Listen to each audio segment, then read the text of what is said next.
মহেশখালী বৌদ্ধ মন্দির এলাকা।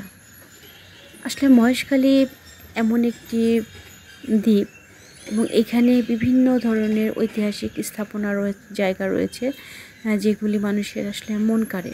যারা ভ্রমণ পিপাসু রয়েছেন তাদের ভ্রমণের জন্য মহেশখালী একটি অন্যতম স্পট। তো মহেশখালী এখন যে দৃশ্যটি আপনাদের দেখাচ্ছি এটা হচ্ছে একটি বৌদ্ধ মন্দিরের একাংশ। তো এই মঠটা যে দেখতে পাচ্ছেন, এই মঠের চারিপাশে বৌদ্ধরা এক এক ধরনের তারা প্রতিকৃতি তৈরি করে পুজো করে থাকে। এখানে একটা পরীর মতো দেখা যাচ্ছে, পরীর সামনে তারা পূজা করছে।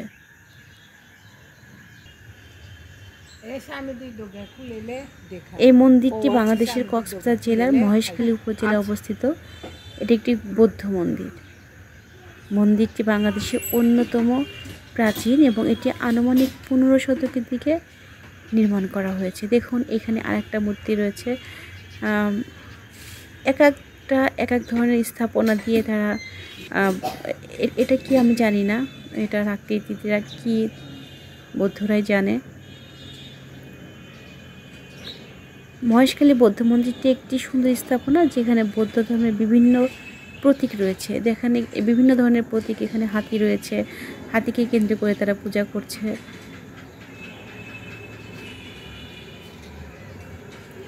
এখানে সাপ বা ড্রাগনের একটা প্রতীকৃতির সামনে তারা পুজো করছে। এখন আসলে সকালবেলা, অনেক সকাল, সম্ভবত 9টা বাজে, এখন 9টা বাজে। তারা পূজা অর্চনা করতে কিন্তু এখন আসলে ব্যস্ত। এই মন্দিরের প্রধান আকর্ষণ হচ্ছে এর 8 ফুট উঁচু বৌদ্ধ মূর্তি। এখানে একটি ইঁদুর রয়েছে, ইঁদুরের প্রতীকৃতি। সব মিলিয়ে এই জায়গাটা অভূতপূর্ব সুন্দর। আপনারা এসে বেরিয়ে যাবেন, অনেক ভালো লাগবে।